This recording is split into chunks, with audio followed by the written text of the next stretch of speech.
Good evening, everyone, and welcome. Thank you all for joining us tonight for this community conversation. I can talk. Community conversation with our school board candidates. My name is Judith Martin-Straw. I'm the publisher and editor of Culver City Crossroads, covering local news since 2009. We're online 5 days a week. We would love to have you read. We're going to hear directly from our candidates seeking to serve on our school board and to better understand their views on issues facing our schools, our students, our educators, and our families. So before we begin, we're going to briefly review the format for the discussion. Each candidate will begin with a 1-minute opening statement. We will then move into 4 questions. Each candidate will have 90 seconds to respond to each question, and following the questions, each candidate will have 1 minute for closing remarks. So we've randomized the way that answers are going to flow, so it won't be people in the same order every time. So let's begin with our opening statements, and we will start with Brian Guerrero. Fantastic. Great. Is there a timer? Oh, there it is up in the top corner. Okay.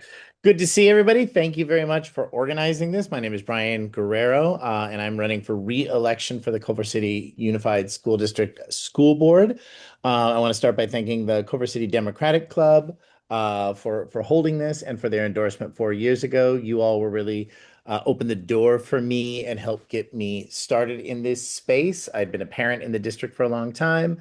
I knew a lot about the district, but hadn't been super involved. So thank you very much, Culver City Democratic Club. I think we've done a lot in the last 4 years, my colleagues and I, a lot of successes, a lot of moving things forward with the district, a lot of changes in personnel that needed to happen, really emphasizing things like facilities that needed to happen. And student success and outcomes, both academic and kind of social and emotional, but there's a lot of work to do left. And I think that maintaining the current folks on the board is the best way to do that, kind of continue the plan. Thank you. That's your minute. Yeah, very much appreciated. Our next opening statement will be Darrel Menthe. Darrel, you're muted. Now I'm unmuted. Good afternoon, everybody. Thank you for having me. Really appreciate the time for this forum. I always like to introduce myself by saying what I'm most proud of in this context. That's that I've got 2 amazing kids at Culver City High School now. Both of them went all the way through at CCUSD from OCD on up. I'm a lawyer by trade, although I run a nonprofit now. I'm the chair of the Culver City Planning Commission. I was the co-host of the Ed Foundation's Taste of Culver City for 3 years, served on the LCAP Parent Committee and Measuring Oversight Committee. And I'm running because I believe we can lift Culver City schools into the top tier by any measure of all California schools. Now, there are 3 incumbents running, and I will say that if you really want nothing to change, you can re-elect all 3. But if you want change, I urge you to put a new person on the school board, and we need change. We've been in a financial crisis. We've had to lay off dozens of teachers and staff because the school board did not take decisive action in 2023 and 2024 when it should have done so. We need board members who will be proactive about the budget, and that's why, if I'm elected, I want to promise that we will never have to have years like we've had the last couple of years again. Thank you. There's your minute. Thank you so much. Our next opening statement is Stephanie Loredo. Stephanie Loredo. I am currently the Culver City Schools Board President. I'm running for re-election because I believe public education is the most important tool that we have to advance equity, strengthen democracy, and create opportunities for every child. During my first term now on the board, I helped guide the district through significant financial and educational challenges. And I played a key role in passing the 2 ballot measures for our schools in 2024, as well as securing a grant partnership with the city of Culver City. Culver City deserves leadership that can protect the school district's financial future while continuing to build inclusive, successful schools.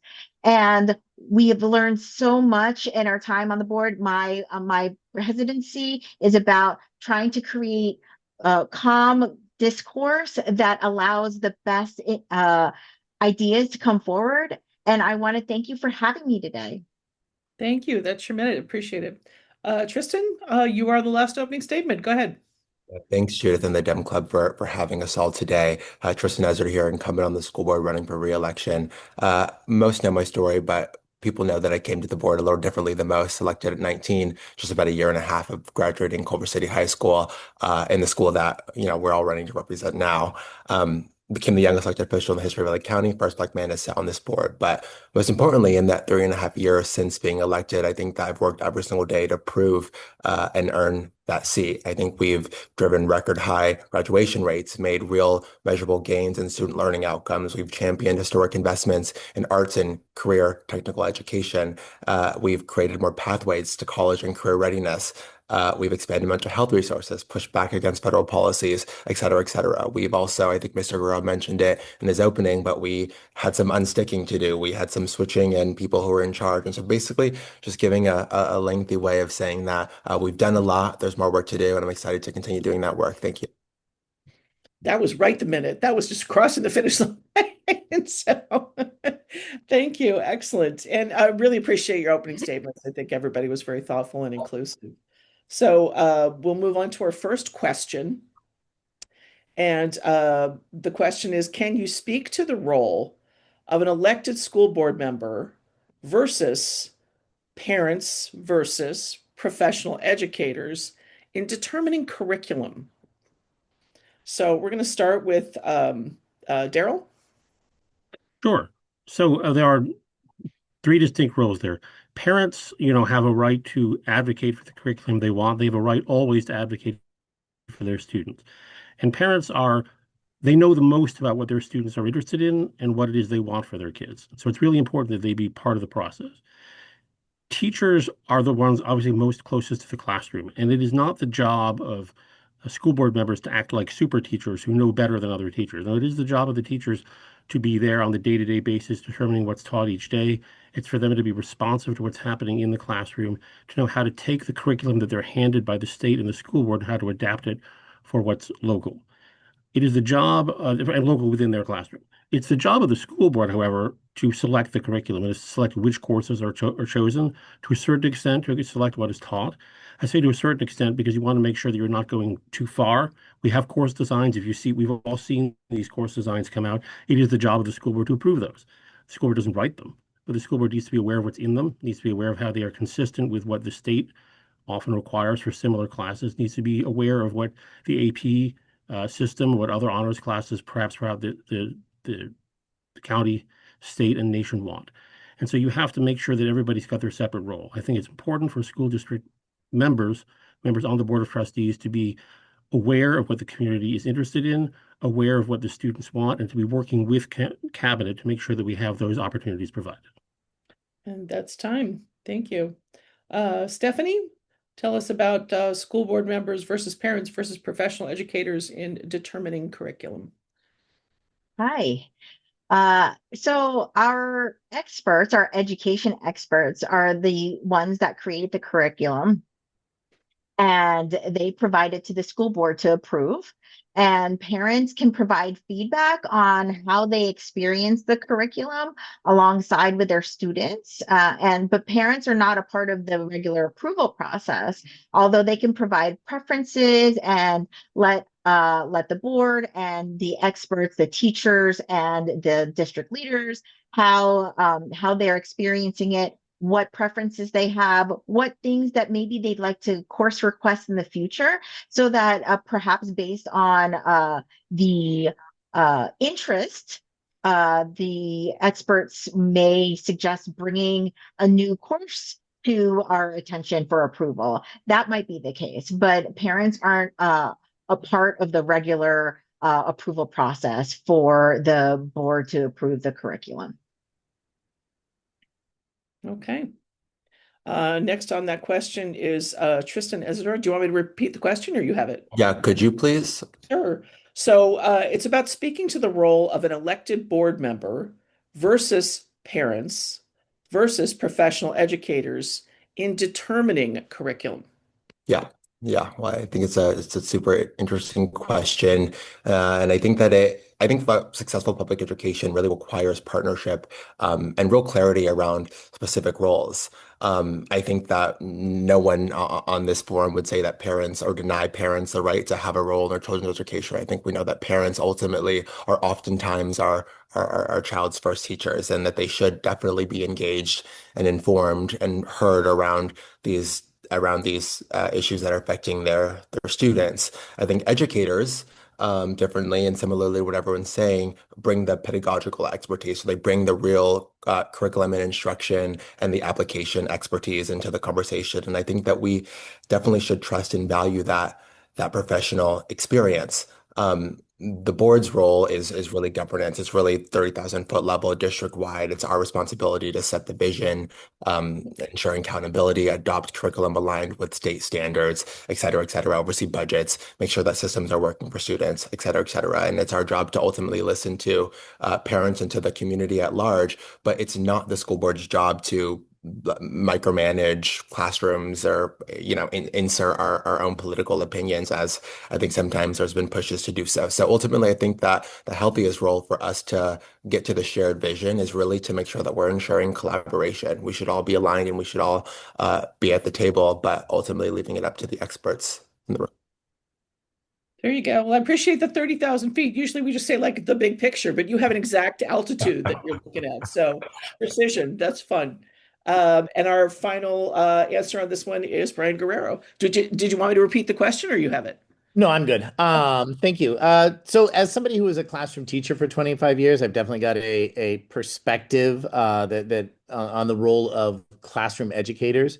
When you're a classroom educator, sometimes you get handed a book, sometimes you get handed an outline, and you're really the one who fleshes out the class. You're the one who brings in the resources a lot of times. You're the one who figures out how an adopted curriculum needs to be adjusted, sped up, slowed down a little bit to meet the needs of your students. So, as others have said, our educators are really the pedagogical experts on instruction and the needs of the students. They're the ones who are interacting with students in their assessments, so they're seeing what's working and what doesn't. And with any type of curriculum, I really want to just emphasize the importance of listening to the educators and their perspective on this and their expertise. As a school board, as others have said, it's a much different role. It's the role of adopting curriculum. It's the setting out course sequences or saying what the goals are for the types of classes you'd like to offer and things like that. It's also, as things are implemented, taking a look at the data and asking questions about how's it going? Do we need to make any shifts? Do we need to provide any training? Is there a class that's being offered that's not popular or not successful that we need to change? The board has that oversight role, but not the day-to-day getting in the weeds. And then parents through the school board express what their interests are and what their desires. And I would say also on the individual level, deciding what's right for their child or not. Not necessarily what's right for every child, but for their own children. Thank you. Great. Yeah. Well, again, as the one candidate here who's filled all three of those roles, your perspective is really interesting on that one. So, question two. How do you ensure that the district's history and anti-hate curriculum presents global conflicts accurately, particularly when there are strong political pressures around how certain regions, events, and narratives are taught? So our first answer on that one is going to be Stephanie.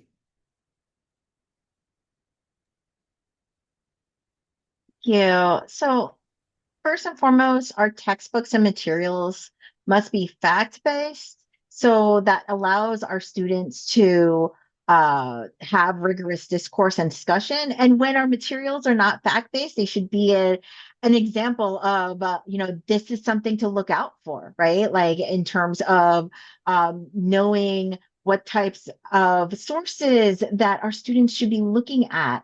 Um, I'm really proud of Culver City's early adoption of ethnic studies high school requirement before or ahead of the state's likely unfunded mandate of ethnic studies in, I think, 2030. And, ethnic studies allows us to provide doors, windows, and mirrors to reflect our students and their peers and their loved ones in history, and allows them to see themselves in the curriculum. And this brings more belonging to and safety to our students and our schools. It allows them to see themselves in it and to be able to dream big, because if they are not represented in the history or in the curriculum that they are experiencing, or if they don't see their peers in it, or if they see that there are lies about about the history, then it's something that doesn't sit well with them, and they can't dream big. I've heard you use the metaphor of doors and mirrors before, and I think that's really it's a very accurate phrase to reflect on mirrors. So our next answer on that is going to be Triston. Yeah, Want me thanks to so repeat the question, or do you have it? No, I got it. I got it. Yeah, definitely super important question. And I think that public education really has a responsibility here to teach students how to think critically, not necessarily what to think. And so I think that that speaks to the question, to the idea that, our history and our anti-hate curriculum should be rooted in facts, multiple perspectives, historical context, instruction, especially when discussing complicated issues. I think global conflicts was one of the ones mentioned. I think there's always going to be outside political pressure from different sides on how certain histories are taught. But school boards, it's really important that it's not the school board's role, and the school board should not be in the business of political censorship or ideological litmus tests. And so I think it's really our job to make sure that our curriculums aligned with state standards, as the board president talked about, but really just making sure that our spaces are safe, and conducive of students engaging thoughtfully and respectfully around different issues. I also think most importantly right now, anti-hate education is incredibly important. I think we're seeing a rise in anti-Semitism, we're seeing a rise in Islamophobia, anti-Black racism, anti-LGBTQ hate, xenophobia, especially coming out of the federal administration. And students really need to understand both the historical roots and the human impact of this hate discrimination. And so I just think ultimately it's education's job to prepare students to become informed citizens, and making sure that we're teaching students how to engage in these intense conversations respectfully. Great. And then Brian, you're our final.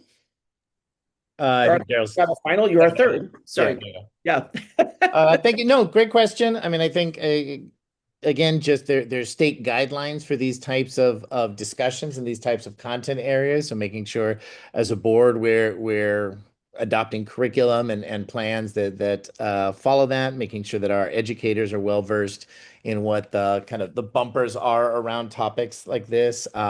But ultimately, as everyone else has said, making sure the information is factual, and making sure that we're developing in our students the tools to challenge traditional narratives, to challenge alternative narratives, to be able to challenge some of these facts or things that are presented as facts, and really ask questions, look at resources, look at credibility of resources, and wrestle with these. I don't think there's anything wrong with presenting a variety of sides. I think you kind of have to do that and help the students be able to take these apart themselves, and come to their own conclusions. I don't think we should ever be telling students, this is what you need to think, but I think, presenting them with information that challenges some of the beliefs that they may have brought in is healthy.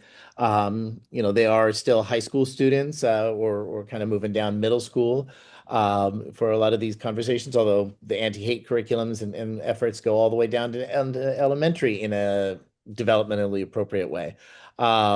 I think we've got to constantly be reflecting and kind of watching ourselves to make sure we're doing a good job and it's achieving what we want it to do.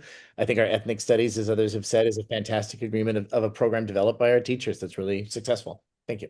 Yeah, great. And our last, sorry, I didn't mean to edit you through there. So our final answer on this question will be from Darrel Menthe. Did you want me to repeat the question? Could you repeat the question again, just so we have it all? Absolutely. Yeah. Clarity, accuracy, we're all there. Yeah. How do you ensure that a district's history and anti-hate curriculum presents global conflicts accurately, particularly when there are strong political pressures around how certain regions, events, and narratives are taught? All right, thanks. So, I mean, history is the story we tell ourselves about who we are. And part of the problem of engaging in history is that that conversation is something that is constantly in development for students and for adults. We're constantly reflecting on who we are, what the world is, and how we interact with it. When I listen to that question, I do hear a very specific call in that question, and that question has to do with the Arab-Israeli-Palestinian conflict that's going on right now that has been divisive in this community. I want to sort of address that directly because I know that that sort of sounds like it's behind this question. The key thing we have to do is to make sure that Culver City schools, and particularly the high school, because that's where we're going to see most of this, but all the schools are safe places for our Muslim students and for our Jewish students, and that they feel safe in those spaces. That is going to require work by the administration and by the teachers to make sure we have a curriculum that is balanced enough to hear different perspectives and to allow engaging in different perspectives over time. And this particular conflict is very big, but every conflict that we have, and the history of white supremacy in America is full of conflicts of ethnicity and race. All those conflicts continue to speak to the present day. And in each of these conflicts, we need to make sure that students feel that there's this have safe space for themselves to learn and to experience, because that's the only way that their minds are open to understanding the reality of the history that is often quite dark and difficult. Thank you. There you go. Yeah. Well, I know my children, when they were students, got a lot out of Dr. Valverde's intercultural literature. That was just a fantastic learning experience for them. And of course, I'm a great believer in literature.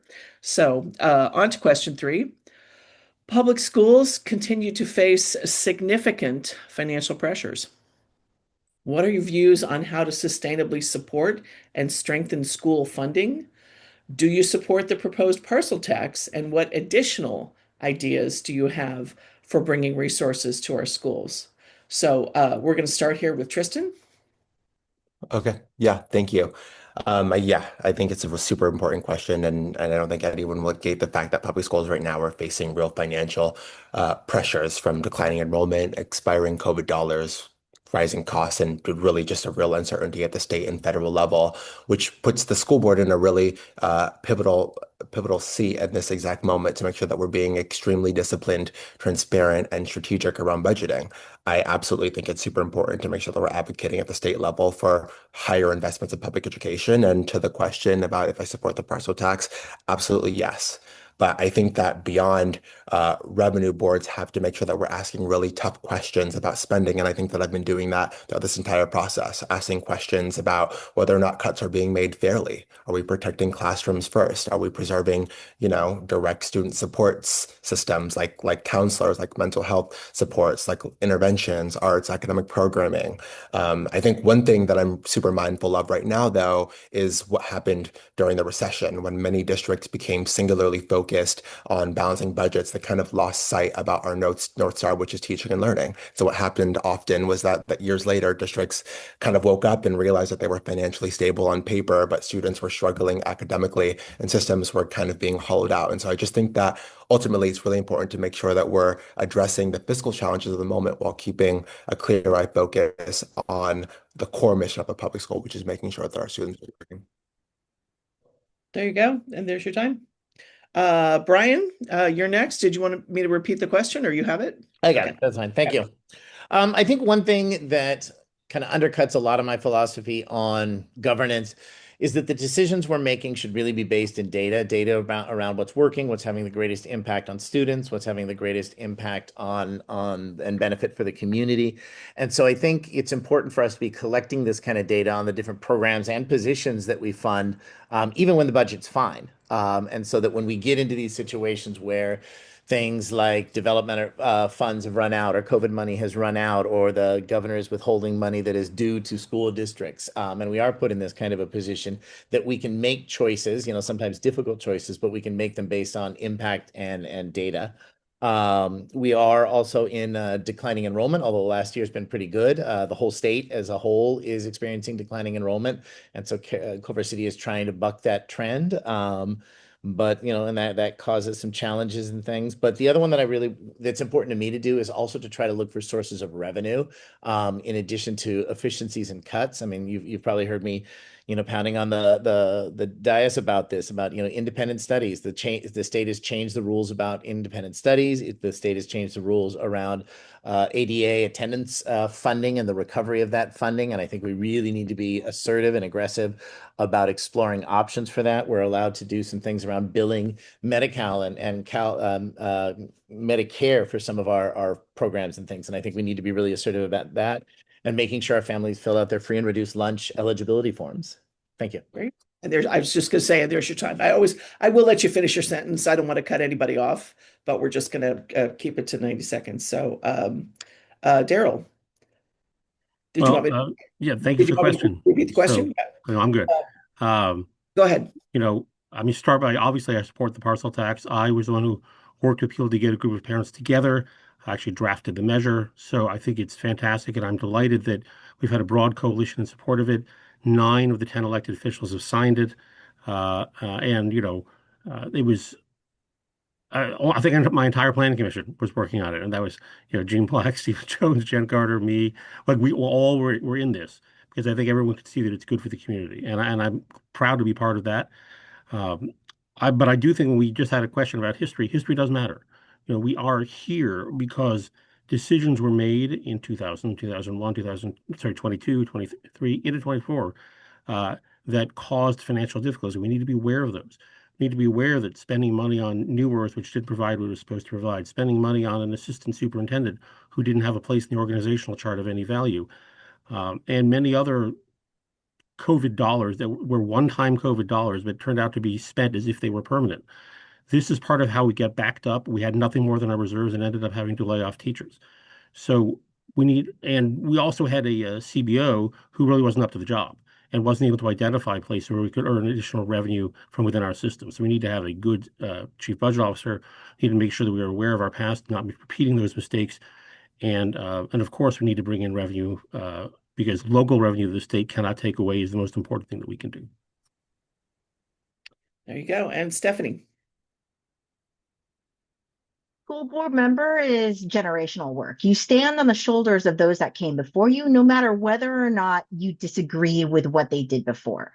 And so for somebody to say that we had an opportunity to do something in 2023 or 2024, yes, we did, and we did that. We passed 2 ballot measures within the same year.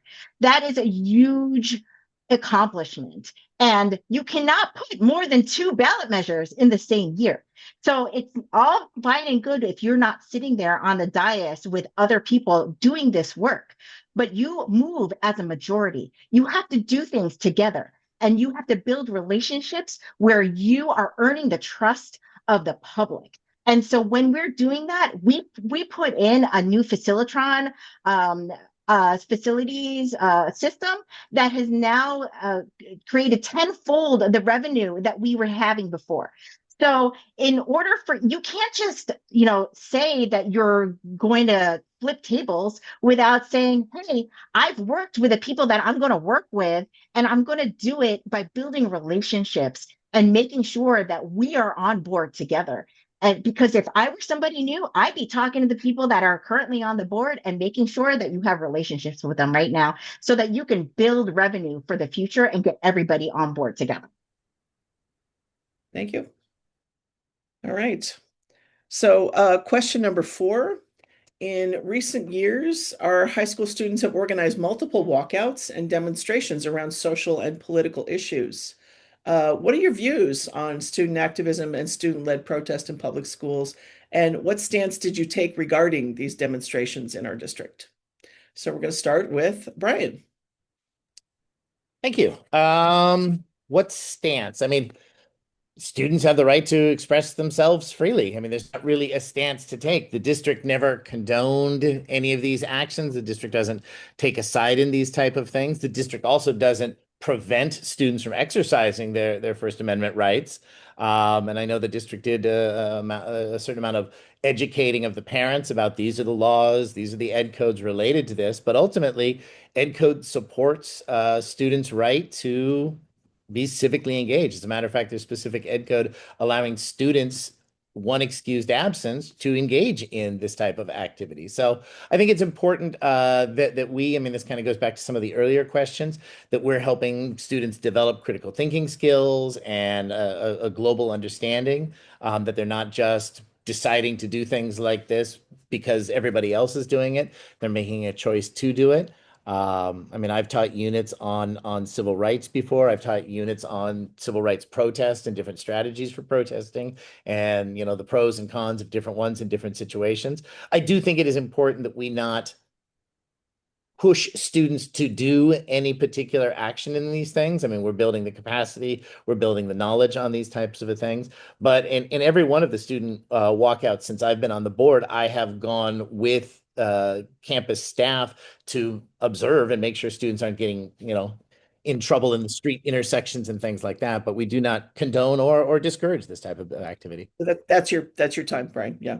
As somebody who's frequently on the ground taking pictures and reporting, I see people, and I know who's been there. So, Darrel, this is your question.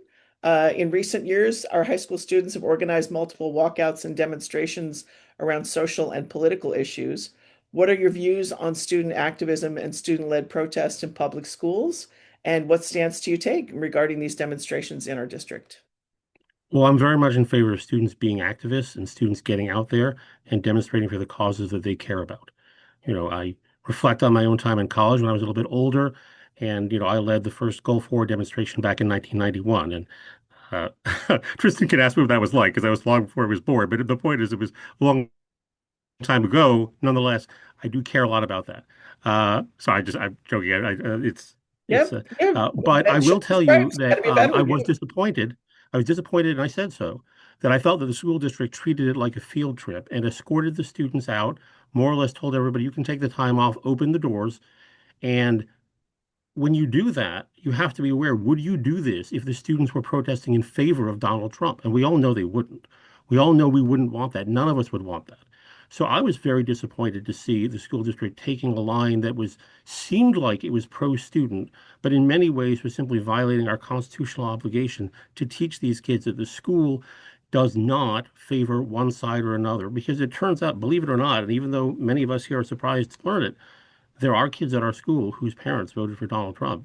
Probably 25% of them. They are members of our community. Those students, in my opinion, they need the most opportunity to understand that the organs of the state should be neutral in political activity, and so that they also feel that they're safe for themselves. So I was disappointed when we did that, and I definitely think we should be careful as we take care of these things. Thank you. Okay, Stephanie, should I repeat the question or you have it? Got it. Thank you very much. I've heard multiple times in this forum about safe spaces. There are no safe spaces. There are only brave spaces. And being a brave space means that we are allowed to, or we should be encouraging our students to exercise their voice, no matter what their political opinion is. Now, are we going to make sure that we answer if there is hate speech? Yes, we would. But that's what makes it a brave space and not a safe space. I first became interested in running because my daughter preceded me on the board as a student board member. And I feel that student voice is the reason why I'm here. It's why we're here. And if we do not, our goal should be that we're creating and helping create citizens of the world through their education. And they should be able to express their opinions. And us locking them in at school is not the way to keep them physically safe while they are demonstrating their right to protest. It's about and if they are being escorted, it's only because they want to the staff members wanted them to not support them in what their speech was, but to make sure that they were crossing safely and that no adults were harming them. That's your time, Stephanie. Yeah, we're again, I'm always gonna let you finish the sentence, but we do want to stay within the margins here. So great. So Triston, do you need me to repeat the question or do you have it? I got it. I got it. Thank you. Thank you. And I definitely support students engaging in civic life and using their voices peacefully, responsibly. It would be counterintuitive if I didn't. I got my start, and I think everyone here and most people in Culver City know I got my start in student activism when I was a very student in this district. I think public education is about preparing young people to participate in democracy and advocate for issues that they care about and engage thoughtfully with the world around them. It's no different than anything that anyone of us up here are doing. I think student activism throughout history has really played an important role in social progress in this country. And at the same time, I think that to what the incumbents have said, schools, and it's our job to make sure that we can maintain a safe and productive space and learning environment to make sure that we're doing that. It's not our job to suppress student voice, but to make sure that we're creating real structures where students can express themselves safely and respectfully and constructively. I think even when adults may disagree with the issue students are organizing around, it's important that we listen. I think that to what the board president said, it is our job to be student-centered, and oftentimes student activism reflects real concerns that young people are experiencing in their schools and in their communities from their neighbors and really in the broader world. And so ultimately, I 100% would encourage students to continue to engage in student activism, continue to stay informed, and continue to participate in civic discourse that they feel passionate about. There you go. Great. Thank you. So thank you. That was our 4 questions. Everybody's been pretty thorough. I've heard some really wonderful statements and sentences, and we're going to move on to closing statements. So each candidate will have 1 minute. Your answers have been 90 seconds up to this point, so you'll have 1 minute to offer your final thoughts. And we will start with Darrel. Well, thank you. As I said in the beginning, I'm committed to lifting Culver City schools into the top tier by any measure of all California schools. I believe we have all the pieces available in Culver City to really make Culver City schools be uttered in the same breath as the public schools that everyone admires in Los Angeles County. But we're not there yet.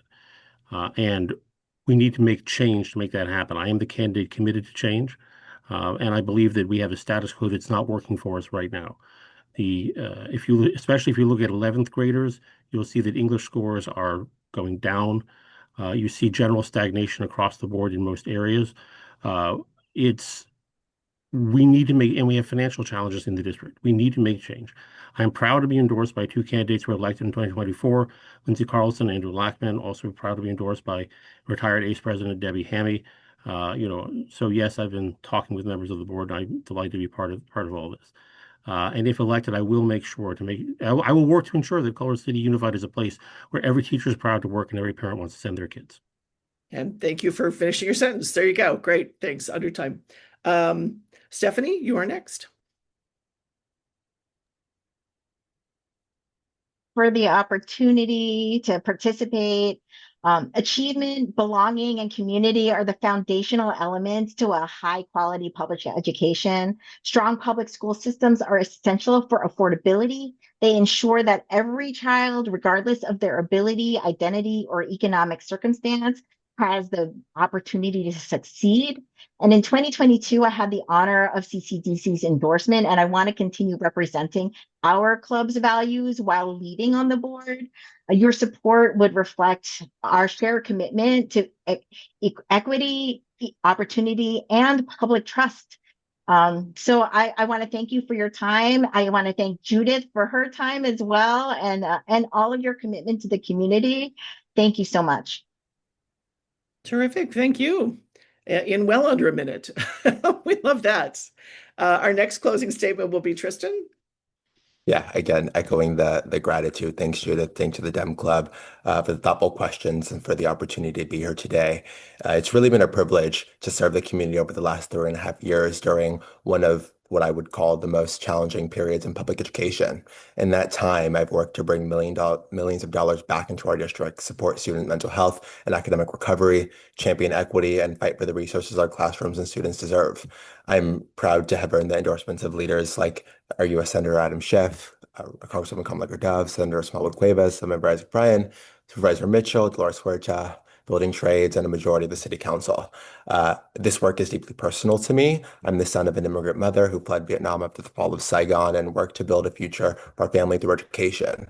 First in my family to attend four-year education, and just leads to the fact that I understand that education changes the trajectory of students' lives. So this is why I do the work that I'm doing. That's why I'm going to ask for your support and continue in this fight. Thank you again for the time. Right, exactly on time. Just actually the end of the breath. Fantastic. So, Brian, you're our final closing statement. Go right ahead. Thank you very much, and thank you to all the organizers of this and moderators of this forum. So COVID was unprecedented for education. I mean, shutting down schools and trying to figure out how we were going to keep that going, worrying about students' academic progress and mental health and physical safety. And I'm not going to second guess decisions that were made at that time. As a parent, I was very happy with those decisions. But no one in this forum was on the board at that point. What you do have is three people who were on this forum who wound down the relationship with Brookwood, who wound down the relationship with New Earth, who ultimately cut the fourth assistant superintendent position and made leadership changes at the top that were not universally supported. But this is the group that did that. I mean, and I want to thank my colleagues for developing a productive relationship over the last couple of years and for the dynamic we have that solves problems. Our goal now is to build confidence and inclusivity for those who are traditionally involved. We have some great participation of a lot of families, but also bringing in the immigrant family, the English learners, the students with disabilities. You may finish your sentence, Brian. Yeah. Arts, athletics, everybody who wants to be involved who hasn't been involved. Look out for that Oxford comma. No, you're at the end of the sentence. There you go. Yeah, great. So thank you all. Thank you to all the candidates for participating tonight, and to everyone watching. We very much appreciate it. And November's coming, babe. It's going to be an interesting 6 months. So wishing you all the very best. And thank you so much for your participation this evening.